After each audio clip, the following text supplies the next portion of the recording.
Section 4.3, let's take a look at some insurance types that most businesses need. Some need more than others, but these are just general ideas. As a reminder, if you haven't met with your insurance agent or you don't have one yet, you need to get a trusted insurance agent. I go to mine once or twice a year to reevaluate both the personal and the business. Am I adequately covered? So let's dive in for a 50,000-foot overview.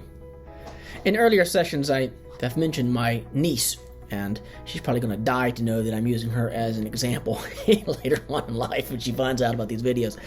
But she wanted to, bake cookies, she wanted to do soap, and every time she's brought up a business idea, I have responded with questions. Well, what if someone eats your cookies and then they get food poisoning, or they claim they have food poisoning and they want to sue you? Or worse, sue your mom and dad. What happens if someone uses your soap and claims that they had a horrible skin rash and now they want to sue you for damages?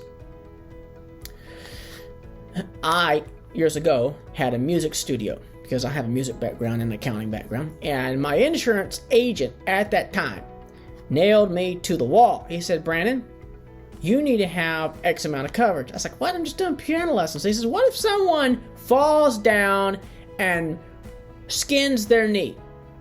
They could sue you. What if someone is actually looking for a reason to sue you? Now, granted, most of our customers are not that way. Most of our employees are not that way. But there are those type of people that are looking for a reason to collect on damages, particularly if you're in a state that's very friendly to lawsuits. What type of coverage do you need? You're going to need some type of general liability. This is what I was talking about, someone falls and gets hurt. There might be a need for professional liability. This is where, like in my job, if I'm an accountant and I'm working with a lot of serious clients, I'm going to have that professional liability coverage, so in case I omit something and there's negligence, not on purpose, but human error. Then, of course, if you have employees, you're going to have to pay workers' compensation. And this is required, if you are hiring people. In every state's a little different, so you need to check into it.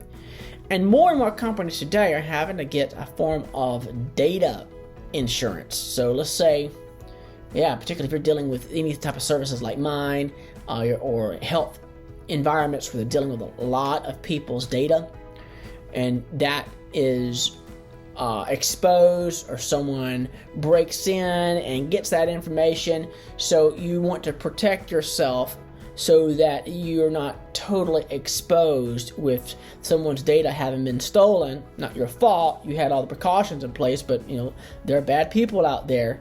So that way you have layers of protection.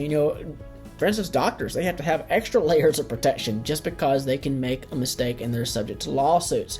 So before you dive into having a business, look into what type of areas you are exposed for potential lawsuits and damages, and you want to make sure you have those insurance policies in place. I know what it's like to have insurance policies on my business, and then having an umbrella policy on the personal, on top of other types of insurance on the personal. And this goes hand in hand with the topic of trying to determine what's the best type of business infrastructure, LLC, S-Corp. So you have a legal structure on the business that protects you personally, but you also have insurance on top of that. Now, granted, there's a fine line between you can be insurance poor, you're paying out a lot of insurance, and you're tying up cash.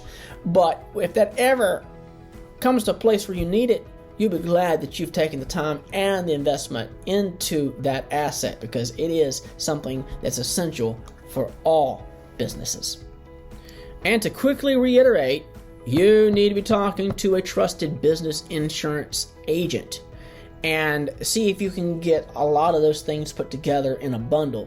I've gotten all my insurance from one place, and it saves a little bit of money because they give discounts when you bundle it like that. And to reiterate again, I meet with my insurance guy probably once a year, if not more. Because if situations change, every time I hired more employees, every time if I expanded my business in the past, I would evaluate how many assets I have sitting there and how much coverage I need in case I lost it all. You got to ask yourself the question: if the damage happened to your business, let's say a tornado came through and wiped you out, how much money would you need to start but sustain you while you're waiting for that to restart? So those are questions that need to be explored.